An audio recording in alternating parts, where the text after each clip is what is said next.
Today I want to repair one of these Dewalt 1.5 amp hour battery 2021 version. I've taken apart a couple of them and it's a little tricky to repair, but it's definitely doable. So first let's start with disassembly.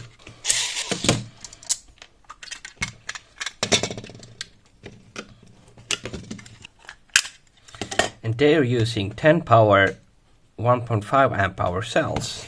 They should be able to handle 20 amps. So there are a lot of options for you to choose from, but I will go with Sony Murata VGC5. It's an excellent cell that can probably last 20 years. I'm gonna desolder them because I'm used to it. It's pretty quick, but you probably don't have to. But it looks a lot better, and I'm gonna use mostly new terminals. Now these batteries are almost completely dead. 4 cells are completely dead, less than 10 millivolts per cell. But always one in this pack survives, so it's a little bit like I think it was the Milwaukee ones where I had a theory, the electronic kills the cell.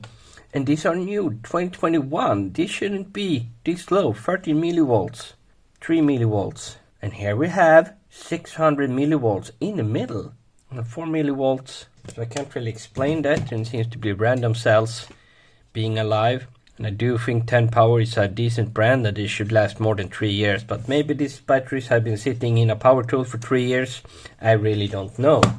But I'm also gonna test the self-discharge with new Murata cells. But there isn't really much electronics that can draw power. Yeah, if this is a live battery, you should be careful about that one. They are so close. I think we can flex this up.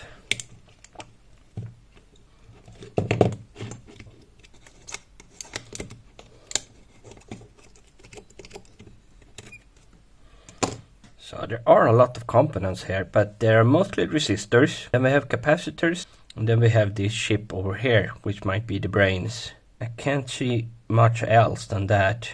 So if you want to reuse the nickel on this one, this is fairly easy to remove.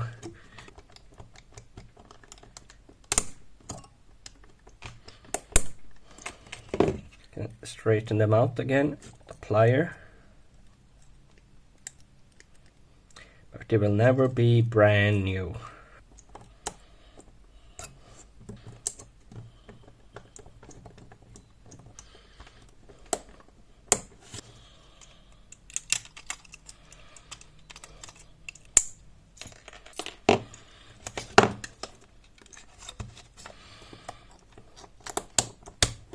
So let's see if we have orientation. Yes, we have a very nice orientation in the holes here. You can see it from both sides. I'll have just a little bit so that they stay put when I spot weld them.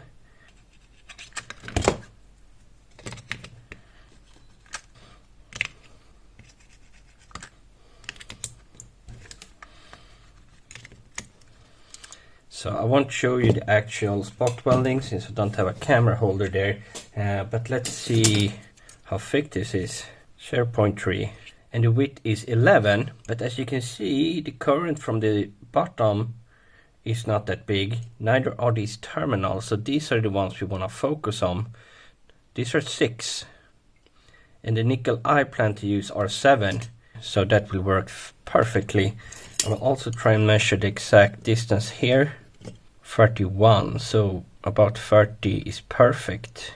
I will do some spot welding and then we'll see how we connect everything. Now this was a very beginner friendly battery, having nice grooves between all the cell groups, so you couldn't possibly put the cells or the nickel in the wrong position. Now I'm using a refurbished cell, and I forgot to double check before I spot weld, but they're Murata cells, so good luck finding unbalanced ones. And I didn't know the exact length, so I will bend these up. I won't be able to fit them into the slots, but I would rather solder them onto the slots somehow. Maybe I should have made them a little bit longer. I was unaware of the actual distance. First flatten them out, and those are double folded. And I will use wires on these thinner ones. It's just so much easier. Nice flat connection. That seems to replicate the original pretty good. Cut off a little bit in the corner to make it fit perfectly. So, and I will choose 18 AVG for these smaller connectors. Now you might think that is too small, but on most BMS these are usually 26 AVG or something like that. They are not carrying current, they are just measuring voltage.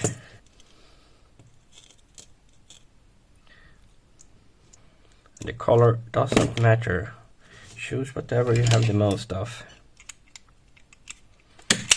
And you could have isolating sheets on all the cells if you like, but if you are very quick at soldering, it will never heat up fast enough to damage the heat shrink tubing underneath. So usually 1 second is enough, and it won't damage anything on the underside.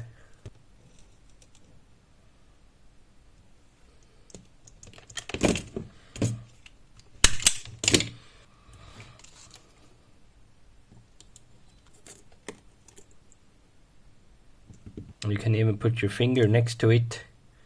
It cools down instantly. So it's not really as hot as you think it might get with a soldering iron. And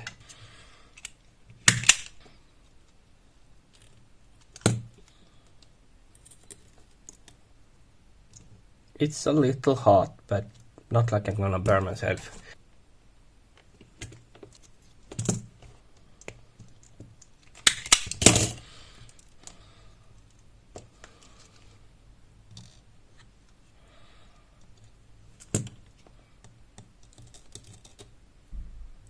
Yeah, that will work, and that should be about it for this battery.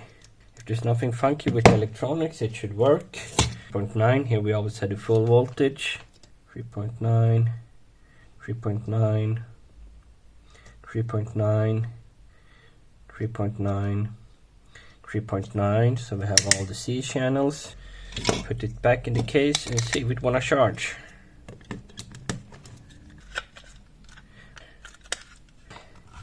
Okay, I think it's this.